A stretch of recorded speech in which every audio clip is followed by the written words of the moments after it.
Bum, bum, bum, bum, bum, bum. That's the sound of my battery running low, but I'm only kidding. My battery is fully charged as you plug in with me today for the ADS-TEC podcast. I'm your host, Francie. Thank you for joining me. I hope you're doing well today. The other day, I asked you what you were doing while you were listening. A lot of you said drinking coffee, which is super cool. Is that still the case? Are you still drinking coffee today? Let me know. How are you charging up? Today, we're talking about battery energy storage systems, also known as BESS. These play a pretty crucial role in the EV industry by addressing key challenges like grid stability, peak demand management, and the need for fast and reliable EV charging, no matter where you are, no matter what kind of resources and connections to the utilities to the grids that you have.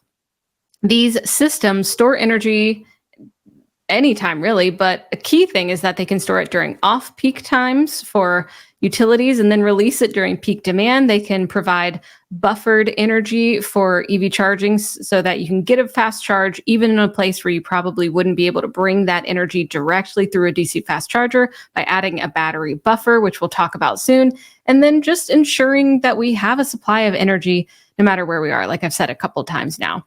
Today, I'm going to be speaking with Michael Spurr, who is in charge of public affairs. He's a public affairs manager at ADS-TEC Energy. You might have heard of ADS-TEC before. ADS-TEC Energy is specifically in the US, all about energy and these battery solutions. He's going to talk to me all about where does battery energy storage systems, where do they fit in here? Where do they fit in with EV charging and why are they significant? And then what products do they have? I thought it was pretty interesting. I think we talk about batteries a lot and we think of the system holistically. We want to see solar, we want to see a battery nearby, we want to see microgrids with our EV charging. So let's plug in for another episode of the ADS-TEC podcast and get going.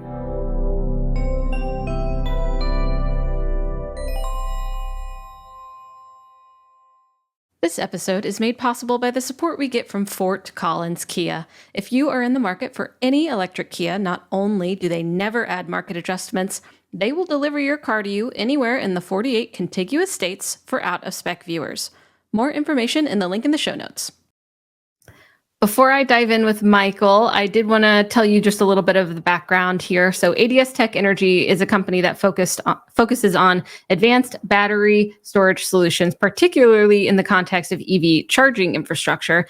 And they have products that are designed to, enhance performance and reliability of EV charging stations by integrating high-performance battery storage systems to help with faster charging times and mitigating the impact of high power demands on the electrical grid. We've talked about the grid in recent podcasts, had a really interesting one with Kevin Hernandez recently. He works with Scott Madden. He is an energy expert. I had so much fun talking about utilities with him.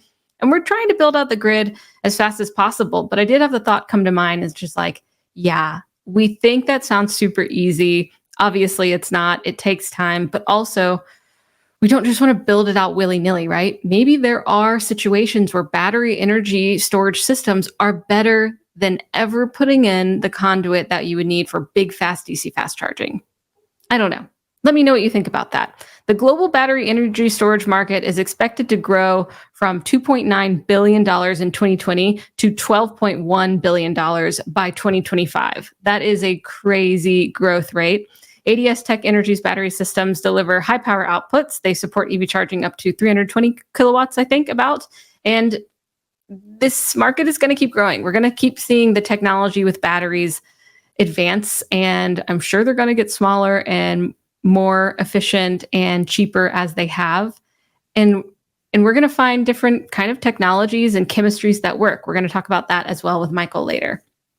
Let me know what you think about battery energy storage systems, what you think about this conversation with Michael, and generally the impact of widespread BESS adoption on the global energy grid and how it might change energy consumption patterns. It's cool to hear how their perspective as a European company coming into the US is quite different, what they've had to learn along the way, but also what lessons learned they are bringing in from that background.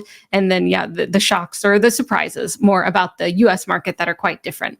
I think that there's huge potential for BESS solutions to allow for entirely off-grid EV charging solutions in remote and underserved areas, which is great, and provide power backup systems for the grid, of course, somewhere to capture that solar or photovoltaic anyways, energy back into a battery. And then, of course, it'll be cool to see how policy and regulation starts to fit in here as well with the growth of battery energy storage systems and EV infrastructure. Okay, let's plug in with Michael. Let's get on to it. Everyone, I am now joined by Michael Spurr from ADS-TEC Energy, and I'm excited to talk about all things battery and what they have to offer today in the US market, especially. So, Michael, welcome to the podcast. Thank you so much for being here. Hi, Francie. Thanks for having me. I'm excited to be on your podcast and to talk about EV charging. Me too. Great. Glad we're on the same page. Maybe you can tell me a little bit about you and also your role at ADS-TEC Energy to start off. Who are we talking to today? Sure. Hi, I'm Michael. I am a Public Affairs Manager at ADS-TEC Energy, which means I deal with regulatory requirements for our products, new funding programs, new laws, new initiatives, everything really out of sort of the political realm, which affects our products and services. I myself have been working in the EV space for about 5-6 years, and I'm with ADS-TEC Energy for 2 years now. Great. That's a cool background to have with the policy and the regulation because it changes a lot. A lot of these are being written for the first time as it applies to this market. So it's a cool, probably background and knowledge set that you have, and you can hopefully give me some insight into that a little bit later. And I think folks may have heard of like ADS-TEC before, but ADS-TEC Energy is distinct. Do you mind giving me an overview of ADS-TEC Energy and your mission in the EV industry? Absolutely. And I think this will take a few minutes, so I hope you bear with me. We're buckled in. Great. So ADS-TEC Energy, we are headquartered in Nürtingen, which is close to Stuttgart in Germany. And our US operations are out of Auburn, Alabama. ADS-TEC Energy, we develop and produce battery-based platform solutions. So our core competency is really around the battery module and anything you would want to do with that in the changing energy transition. So to widen the picture maybe a little bit, what we see happening and what we are trying to respond to with our solutions is that on the one hand, we see the energy system transitioning from centralized power plants to ever more decentralized generation with renewables, solar and wind. But also on the consumer side, we see an increasing electrification when we look obviously at mobility, the uptake of electric vehicles, but also in heat generation, heat pumps. I think a new topic sort of is also data centers coming, putting pressure on the grid build out. So we see a lot of electrification happening, but also our generation changing. And what we as ADS-TEC Energy see there to be paramount is providing flexibility. And one major source of flexibility for the energy industry is batteries. And that's why we are in the business of battery-based platform solutions. In Germany, or to say Europe, probably better, we develop and produce battery energy storage systems for commercial industrial storage, as well as battery buffer DC fast charging solutions. And that's also the business with which we've come to the US to ramp up our business over here as well. Can you tell me a little bit more about what made, as long as you know about this, like what made the move into the US? What sparked it? Because there have been there have been companies coming in from Europe a lot lately because they're seeing, okay, the US market might be ready for us now, or vice versa, we're ready for them. Yeah, I think there's a number of contributing factors. One, as you highlight, I think a number of European companies are seeing the potential of business in the US as well. And I think for us, we're seeing that sort of compared to Europe, and where Europe is in the e-mobility transition, the US might be trailing slightly of 1 to 2 years. And therefore, we believe that we can bring a lot of lessons learned also from the European market, whilst obviously also understanding that there's a lot of differences in the US. Additionally, ADS-TEC Energy first started out in the charging business with the ChargeBox product, which was installed at Porsche car dealership locations worldwide. And one of those markets was also the United States. And so therefore we've got systems in 29 states at Porsche car dealership locations, and therefore did have that US experiences as well. And I guess sort of coming from the product that we have, battery-based solutions, also noticed that not just in Europe, the grid might not be able to entirely be built out for the charging demand that's required. And so therefore also in the US, battery-based platform solutions might be a valuable addition to the overall charging mix.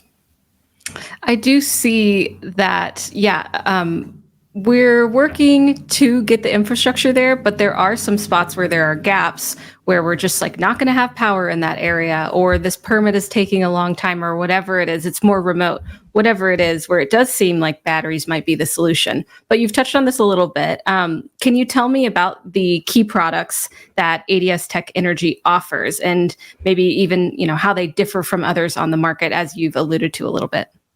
Yeah, definitely. And just following up on what you said beforehand as well, I think one of the major benefits of the transition to electric vehicles is that today we have electricity available virtually everywhere.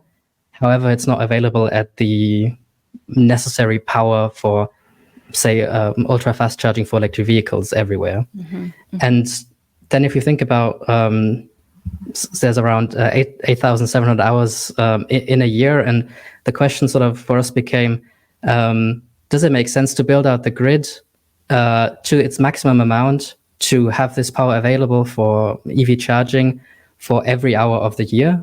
Or does it not rather make sense to have battery-based solutions which can buffer and boost energy when it's required, and thereby alleviating the stress on the grid build-out? So the products which we have, as I said, they're platform solutions, and there's two charging products, which I think are most relevant to this conversation. It's firstly the charge box system that is consists of a battery storage unit, 140 kilowatt hours of battery storage, and two dispensers, and it provides charging of up to 320 kilowatt hours. Exactly. And the other product is the Charge Post. That's currently only available in Europe, but we're launching this the first quarter of 2025 in the US as well. And it's also a battery buffered charging solution. It has a slightly bigger storage, around 200 kilowatt hours. It's fully integrated and provides charging up to 300 kilowatts. And I think what's important for both solutions is that for operators or people wanting to install charging infrastructure, one, they can install these at power limited grids. So grid locations which do not have the power available for the build out of a standard DC charger, 300 kilowatts, for example. And if they do have to build out the grid, which can often take a long time, and is also very costly, and this differs a lot based on different locations. They, with this solution, can speed up their infrastructure investment. Often these stations don't require a transformer. They never require additional switchgear to be installed. So the entire stuff that you have before the DC charger for a traditional level 3 installation, you can sort of leave out and save in the capital expenditures. But also, if you look at the operation and over the lifetime of the charger or the system, you save on so-called demand charges, which can be quite hefty in a number of locations in the US. Very true. Yeah, I just had a long conversation the other day with a utility expert in the US. And one of my questions was, the cost at a DC fast charger, like what all goes into that? And as you walk it back, it's like, well, it's not even just the big charger. It's not even the transformer. It's like all that goes behind it that is factored into the cost. So I'm seeing how it could be cost effective to skip over that, to have something that fits into the grid as it is, which does seem to be essential with the state of the industry right now, is kind of working with what we have. We would love to, I think, expand pretty widely and everywhere and have ubiquitous DC fast charging. But some argue that we already have enough DC fast charging. We need more level 1, level 2. So either way, finding solutions that fit in here is important. And I would love, you said one word, you said battery buffer. And I just want to make sure that we're clear to our audience about what exactly does a battery buffer mean? Yeah, great question. And I think this is where it gets a little bit into some technical details, but I'll try to stay as understandable as possible, since I'm also not the most technical expert. But essentially, battery buffered charging enables you to install these chargers at power limited grids. So we take with our systems either 50 or 100 kilowatt from the grid. So that's our grid input power.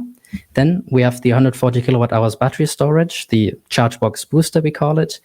And we're able to output up to 320 kilowatt charging power on the dispenser side. So you probably think, where do I get the mismatch from the output power and the input power? And that's exactly coming from the battery. So whenever a vehicle charges, we boost additional energy from the battery to the dispenser, and thereby support the grid connection at which we are installed. And this enables you to, one, save on demand charges, because your demand charges will always be capped at what you have installed it for in terms of the grid input power, so 50 or 100 kilowatts, whilst at the same time still offering ultra-fast charging for all types of vehicles, really, that are currently in the market, and also future vehicles. So it's really this whole idea of using the grids that we have today already, because 50 or 100 kilowatts, it's also not nothing, but that's more often available than 300 or 600 or what you would need for a standard DC charger, and really only responding to the demand from the vehicle and boosting, in theory, 220 kilowatts charging power from the battery to the vehicle at the same time. So really combining the two sources. That's cool. That's a cool solution. I think you did explain that very well. And with the charge box, are you, I mean, because as we're kind of moving towards the North American charging standard, or J3400 standard, the Tesla connector, et cetera, we've been working with CCS mostly, CHAdeMO a little bit before that, but what are the standards that are compatible with the charge box?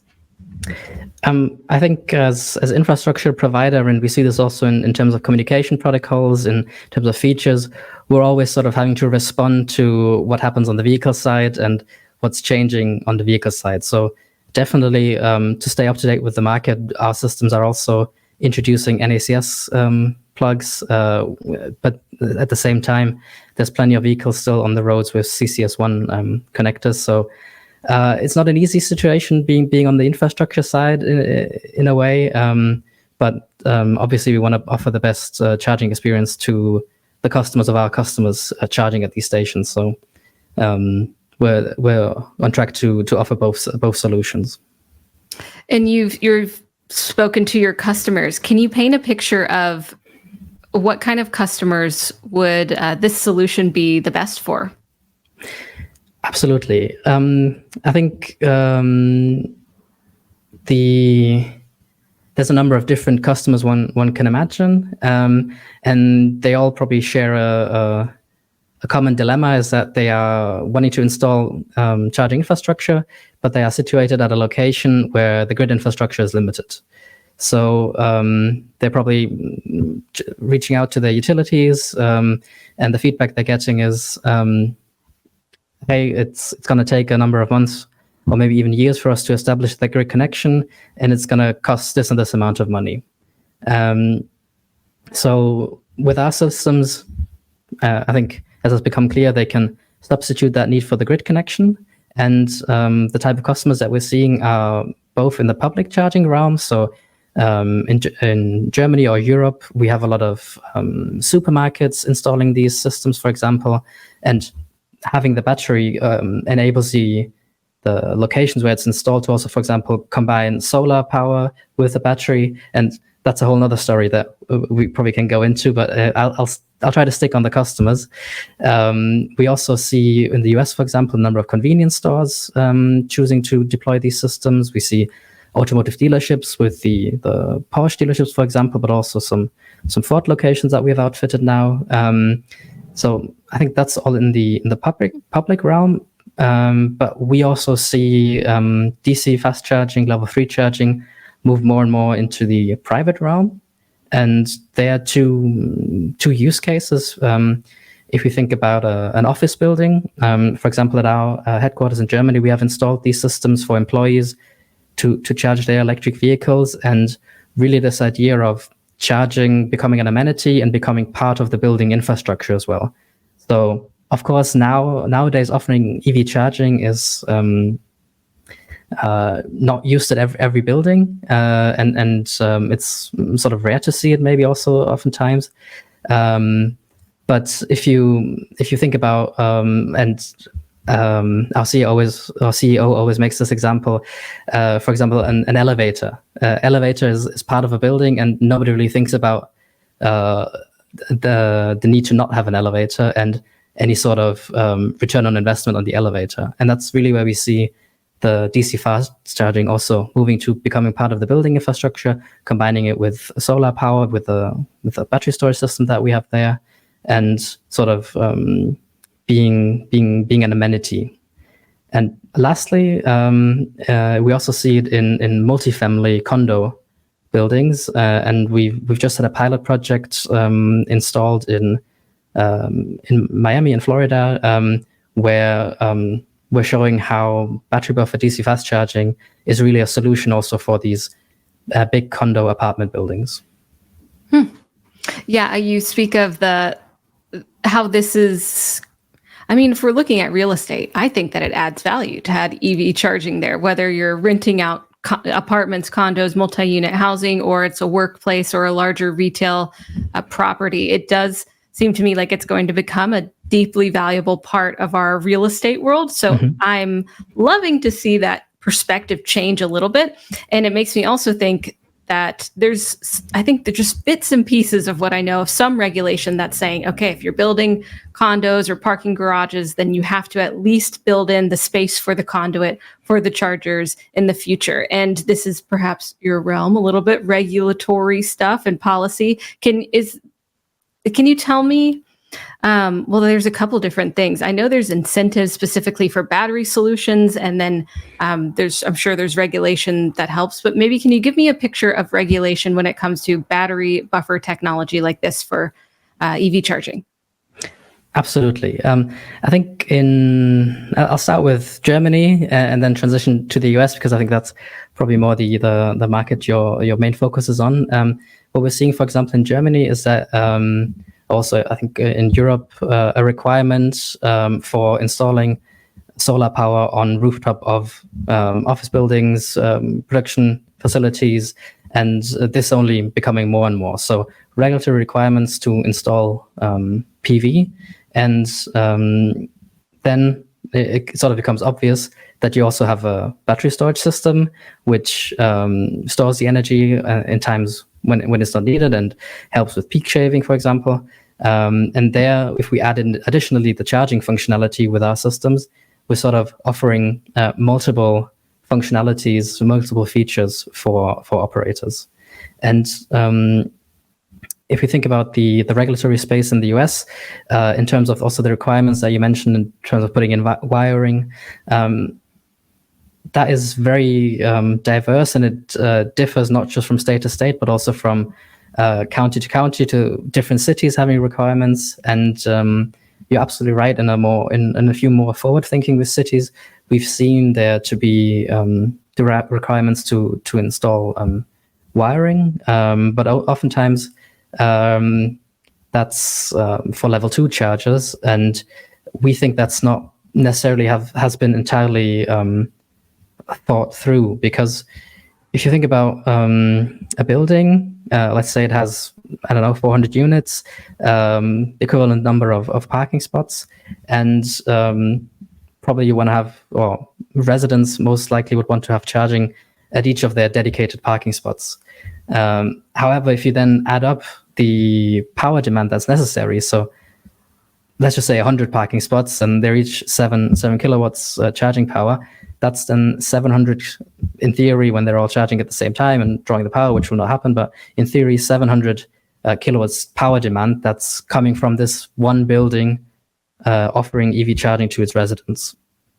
And so that's why we think, and that's why also the project that we've been working with in Miami has decided to go for a battery buffered solution of a community shared level 3 charger, because that way they were able to minimize their draw on the grid, avoid demand charges, not having to build out the grid, not having to wait for the grid build out, and at the same time offering the convenience of fast charging for residents at their own building. And that's something where we see, if you think about EVs today, okay, you have a building, you have maybe 10 residents, they have an EV, and it's not that big of a charging demand. But if you think forward to 5, 7, 10 years, and that's what we intend our systems to be operated for, EV adoption will increase, and you'll have more power demand at these locations, which you'll have to manage. So really a future-proof setup also for multifamily buildings is to install a battery buffer charging solution.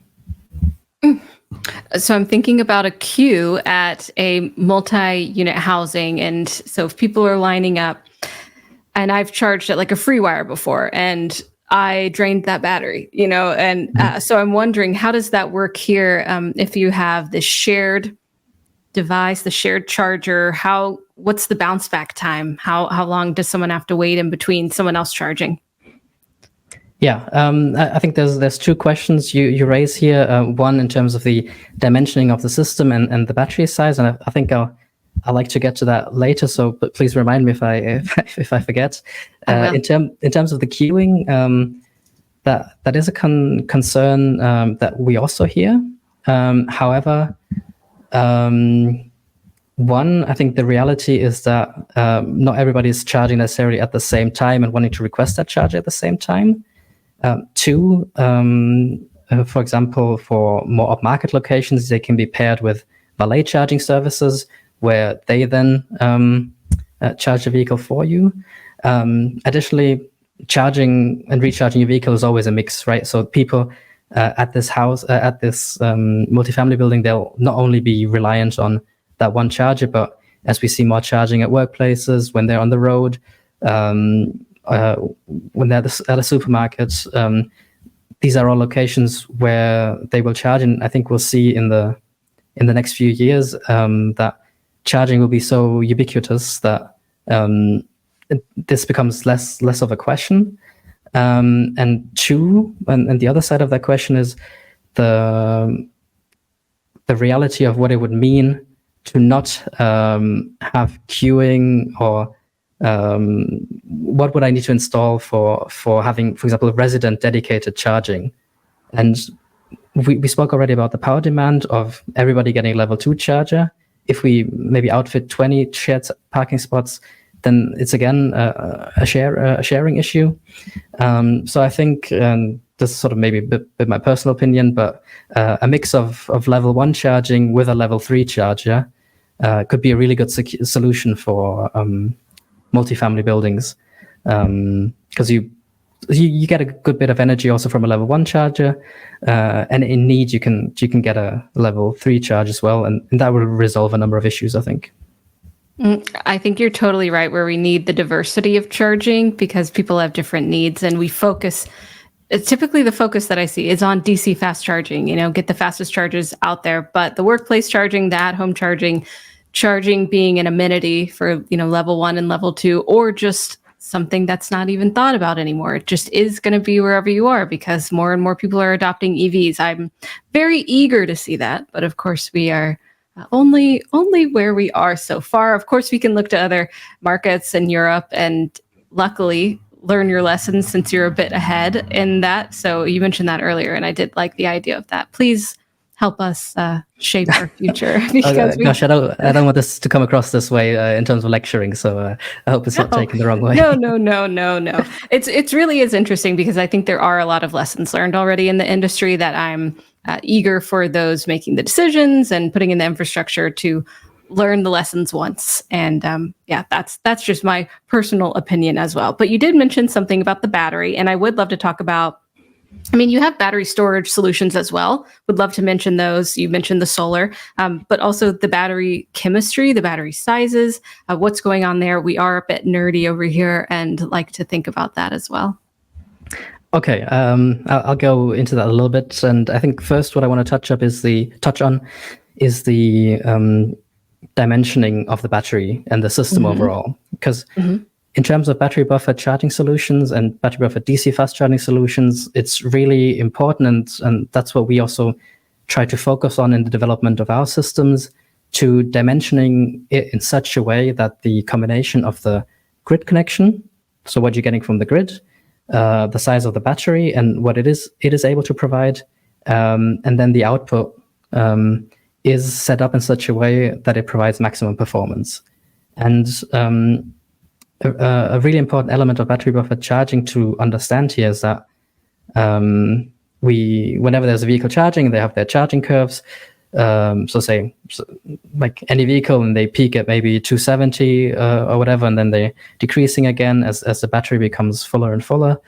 As soon as the charging power that we're boosting from the grid and the battery to the vehicle drops below the grid input power, so below the 100 kilowatts, as soon as that happens, we recharge the internal battery again and are prepping the system for the next charging session. So it's really important to understand that with battery buffered charging, you're not just relying on the energy that's in the 140 kilowatt hours of the battery storage system, but it's a combination of the grid input power and the battery. And here, in terms of dimensioning the system, a super important figure and parameter is the grid input power. So if you only have 22 kilowatts or 39 kilowatts of input power, then I think it sort of becomes obvious, and people driving EVs, they'll know at what point of their state of charge the curve drops. The curve drops low enough for the internal system to recharge again.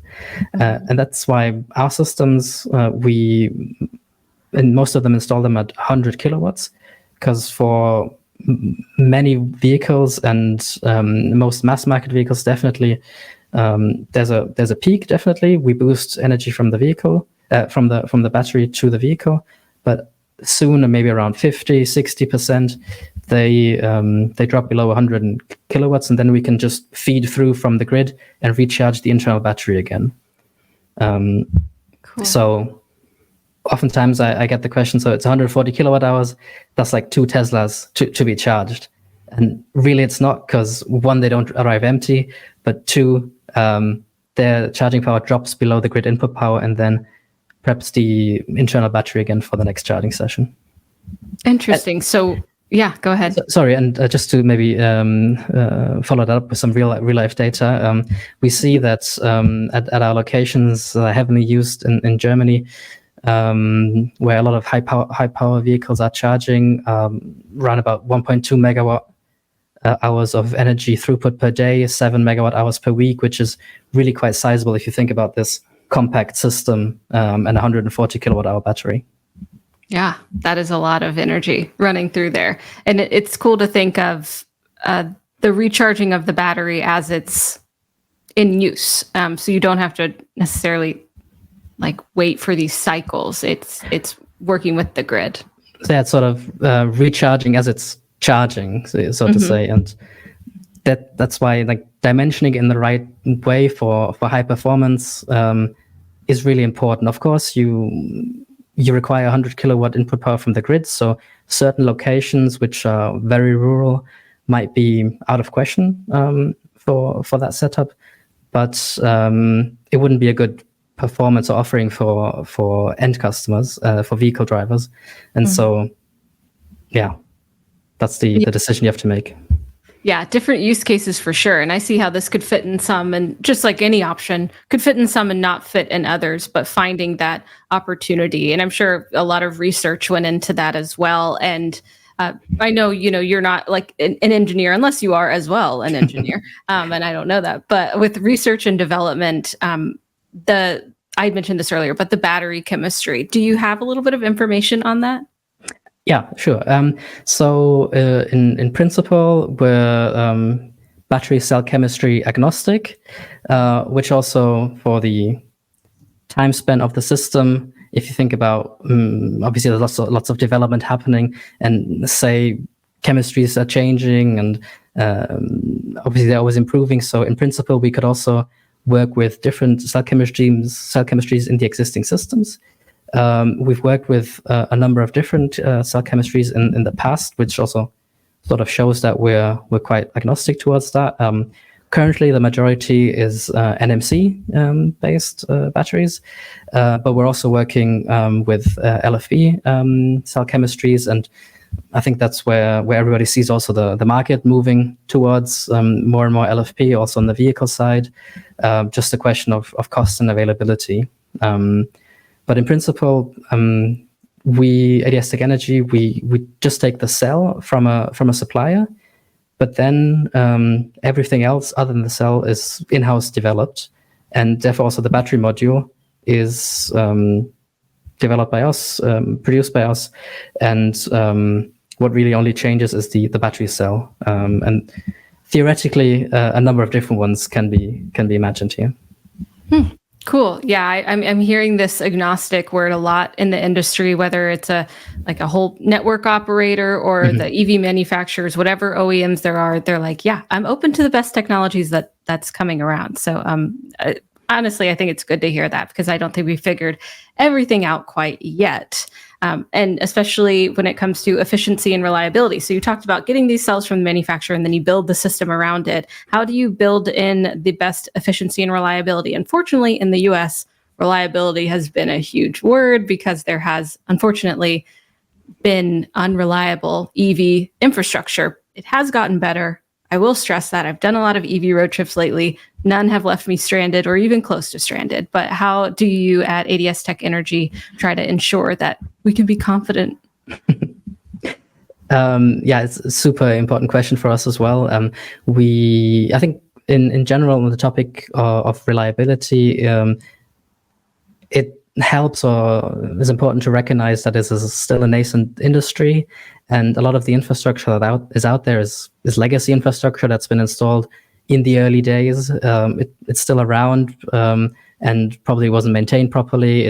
It also didn't provide the highest charging power, but is still recognized as a charging point out there. And everything that's new is I think we can be more confident in that being more reliable infrastructure. But definitely, it's I think that a topic that the industry as a whole has to work on. And I was at an event recently where they highlighted that only 3% of reliability issues are based on electrical problems. So if we think about that network of players involved in delivering EV charging, so the site host, the charge point operator, the wireless communication, the payment providers, there are a number of players involved which have to match together. At ADS-TEC Energy, we I think one element that I can mention here, which is quite specific to our solutions, is that on the battery cell level, we monitor every battery cell and sort of create a digital twin of that cell, so that in terms of the longevity of the battery storage system, we really always have a good picture into the system and can ensure that it's all up to speed, all up to expectation. And whenever there would be anything that would go wrong, we can substitute that module and not having to change the entire system. So I think what I often hear from an investor standpoint is that people want to have a return on investment in maybe 2-3 years on their charging infrastructure installation, which is really not the approach we're trying to take in providing this system for more than a decade to be operated. And therefore, having that in-house development, having full control over all the components that make up our platform solutions helps us to be maybe in some cases a step ahead in terms of reliability.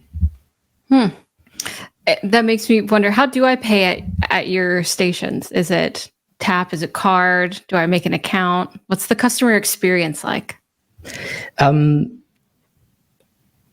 Essentially, we provide our customers, so B2B, we provide them with our platform solutions for them to operate. So it's really a question of how the operator wants to the company that installs the charger wants to offer EV charging.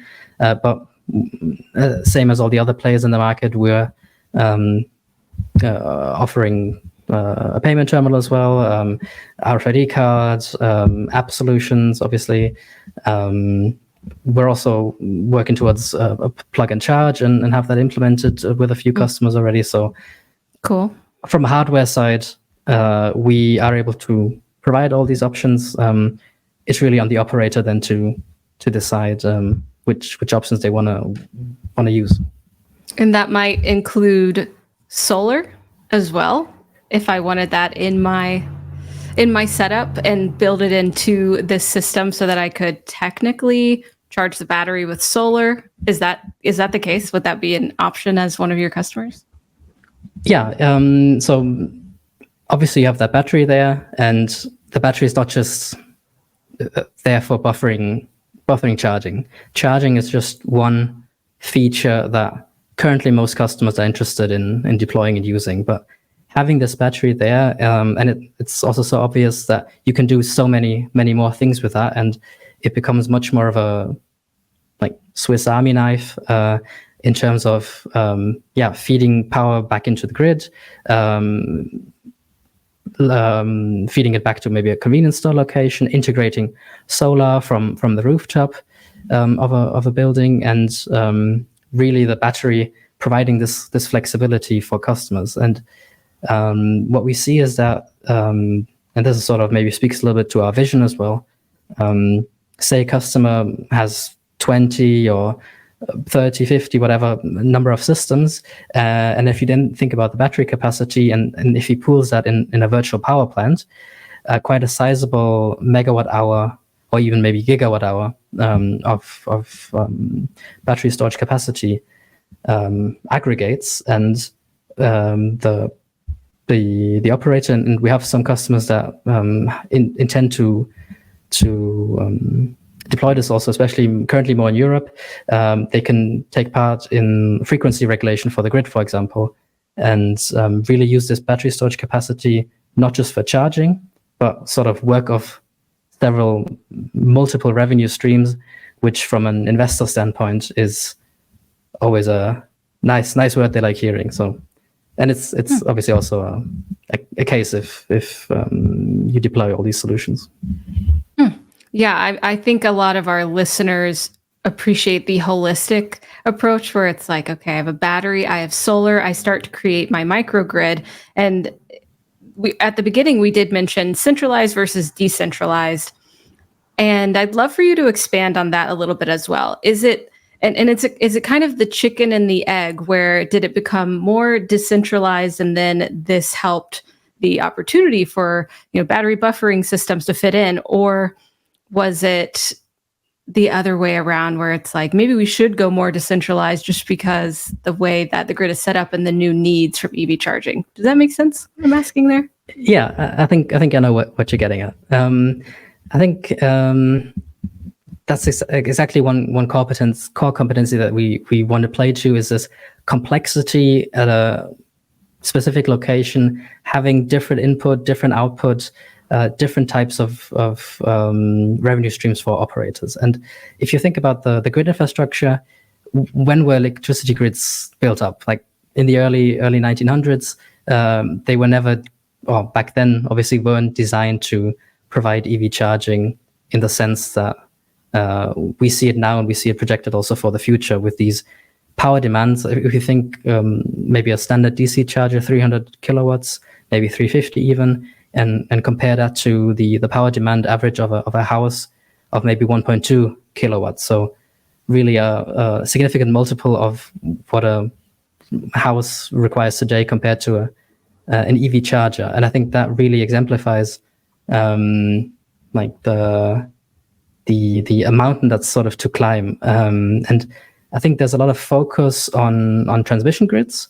And that's sort of maybe also what you mostly pick up in the media. There's maybe new wind power farms off the East Coast, or big solar power generation in Nevada or in Florida. And really these big projects that impact transmission capacity. But think a common phrase is to say the energy transition is happening at the distribution level. And so therefore, at the distribution level, also building out the grid to have this strength for all these 365 days in a year, every hour providing the maximum amount of charging power output just doesn't seem to us like it's the best solution, definitely. And I think we're humble in that way, that also along major interstates, highways, you want to build out the grid, you want to offer charging maybe at 20, 30 different stalls. And that's super important to build out the grid in those locations and to also focus efforts there.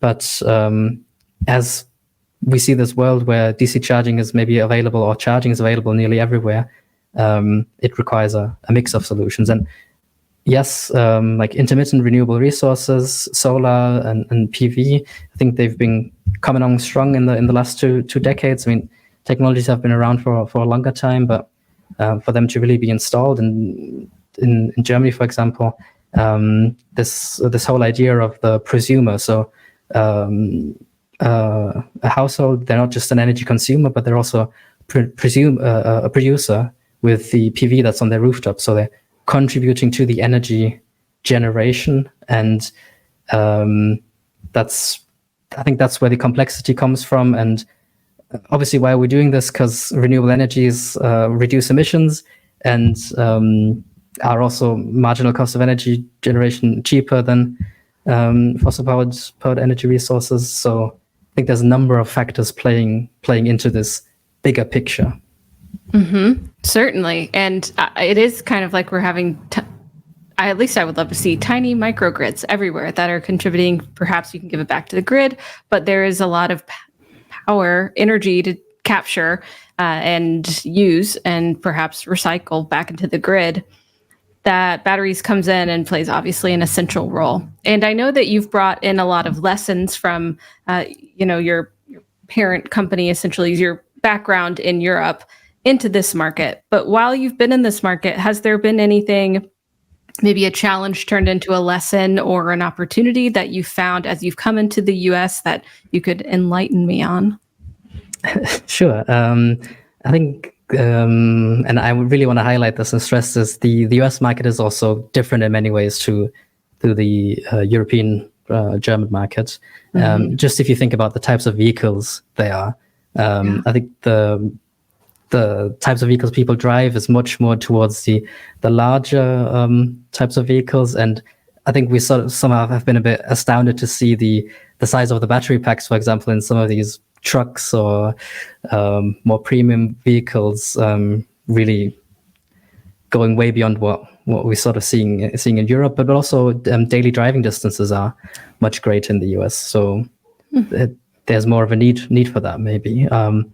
It is a much bigger country as well, and bridging that rural-urban divide is much more of a relevant aspect in the US. So we've seen that the challenges in the grid infrastructure, especially in the rural areas, are much more pronounced in that way that for them, there was one example of this was a location in Utah, I believe, where to only get the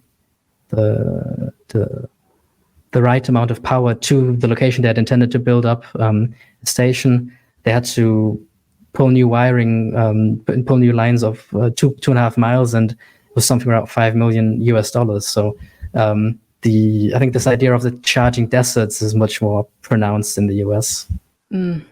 Very much so. Yeah.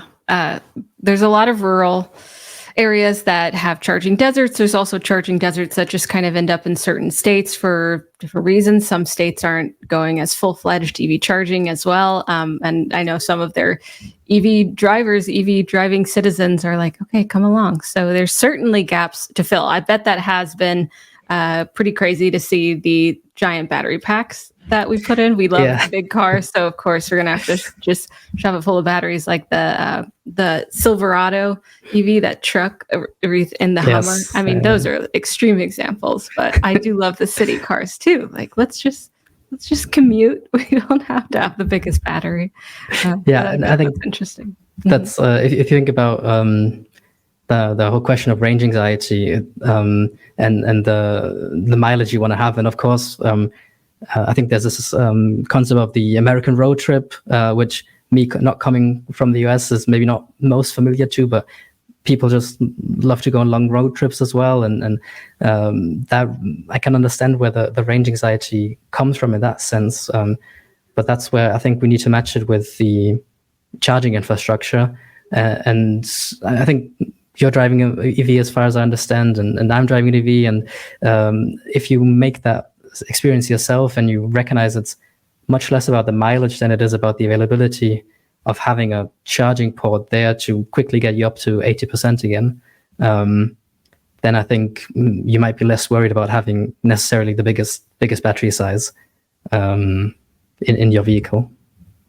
100%. Yeah, it's changing a little bit from the range anxiety to actually charging anxiety. Like is there going to be a charger? And once I get there, is it going to work? Which the question of resiliency and reliability, efficiency, that all comes into play instead. But we are seeing more chargers on the road, but it's great to give site hosts more options, because I do see we're also able to take the idea of what was gas stations and then what EV charging was in the beginning and kind of be like, hey, we can make our own experience out of EV charging. It's a bit hard to do the mom and pop shop with EV charging. It's easier to be like a big box store or property management or whatever, but there's so much potential there to build it out how we want.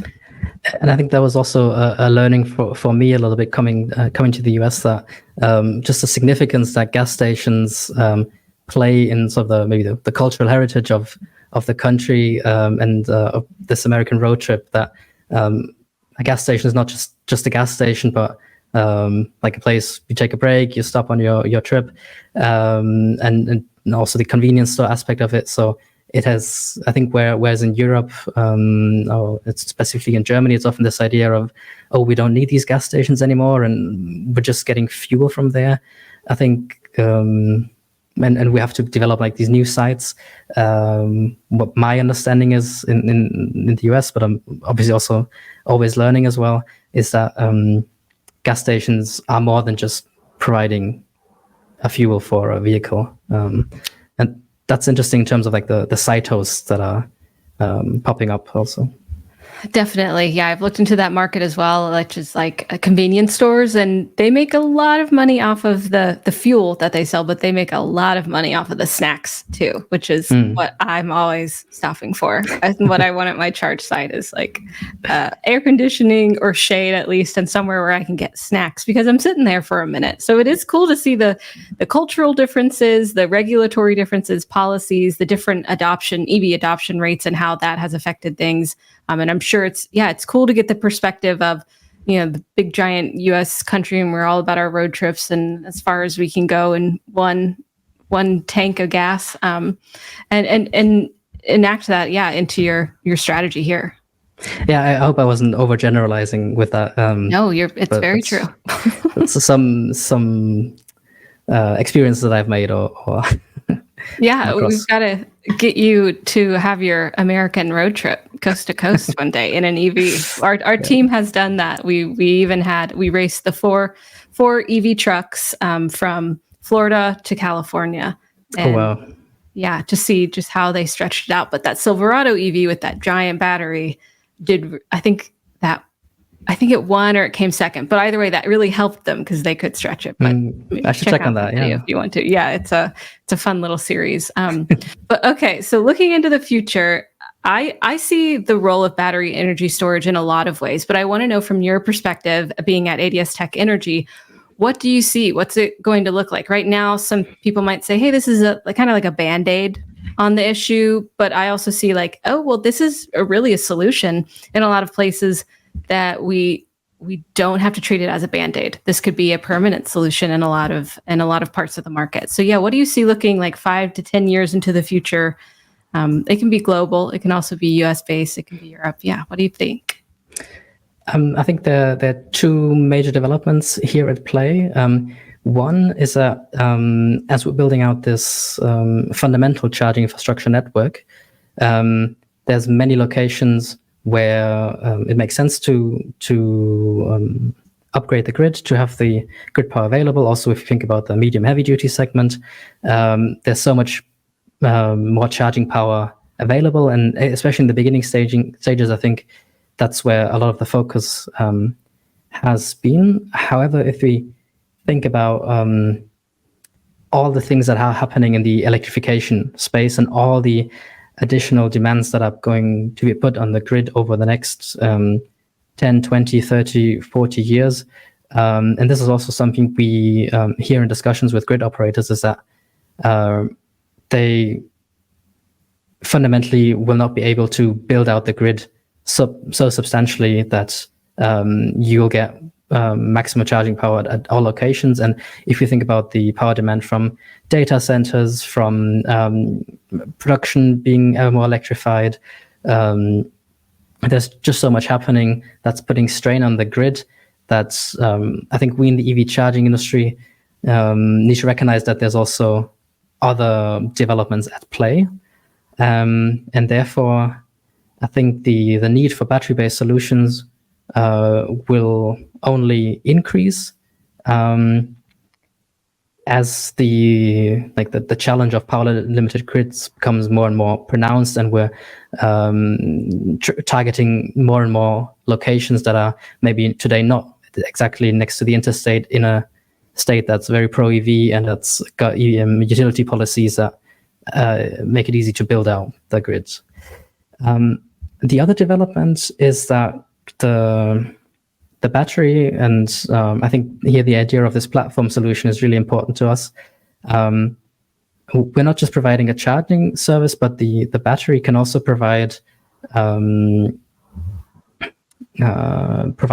element to the energy transition in terms of, for example, storing renewable energies when they are produced, feeding back into the grid when there is a power demand, also taking part in frequency regulation. And so that platform solution, in terms of what the battery provides, offers so much more than just a simple AC to DC converter that is a standard DC charging station. And that's where we see the future, charging becoming an amenity more, becoming part of building infrastructure, really popping up in a number of locations. And as renewables increase, and the share of renewables, batteries will play a bigger and bigger role. And I think the more we operate our systems, and the more experience there also is with battery storage systems, I think we one day become more performant, they become safer, they become much more, I think we have so many insights that in terms of the longevity we're getting out of them, that they'll have to play a pivotal role in our energy transition, and also contribute to the mobility transition in terms of charging. Thank you for that. Very interesting. I appreciate your point of view. I do. And I'm interested to see how this all shapes out with batteries. I think they do fill very much a need that exists in this market, and the technology is advancing dramatically all the time. That's my job, is to track it, and it's been cool to watch it. So I appreciate you coming onto the podcast to tell me all about ADS-TEC Energy and what you're offering here. And if I wanted to find some of your hardware in the US, could I? Where would I go? I'd say you'd more easily find it currently in Europe. However, quick flight. Yeah, quick flight, exactly. However, as mentioned before, we're at Porsche car dealership locations around a little over 100, I think, in 29 different states. So there might be a good chance there's one close by to you. We're increasingly also at convenience store locations, especially in the northeast of the country. And I think you're best spotted if you convince your condo or your multifamily building to install one of our battery buffered solutions, and then you'll see it every day. Okay, cool. Yeah, everyone, if you're listeners, if you're interested in, maybe getting some hardware, you can visit ADS-TEC Energy online and check out their products and everything. But yeah, I do think it's a really interesting option with the battery buffer and provides a lot of opportunity for us to continue expanding and promoting EV adoption, light duty, heavy duty, medium duty. Yeah, whatever, like all those, all the duties, and continue to grow while finding solutions while the grid takes its form and figures out also what's best. Because I think there's high pressure on utilities to like meet the demand that is today, but let's make sure we think it out very, very thoughtfully so that we build it out correctly the first time. Definitely, yeah. Yeah, I appreciate your time today, Michael, for giving me all the insight here. I really thank you so much for coming on to the podcast. It was lovely speaking with you. Yeah, thanks for having me. I enjoyed our conversation. Great. Can't wait to use some of your hardware one day soon. Maybe I'll go find a Porsche dealer. That would be fun. And thank you, listeners, for tuning in for another episode of the ADS-TEC podcast. Let us know what questions you have. We're always talking about batteries, battery energy storage solutions. I know that we all like to think full circle, and I think this kind of solution is definitely working in that direction. Drive safe, stay charged. We'll see you next time. Bye-bye.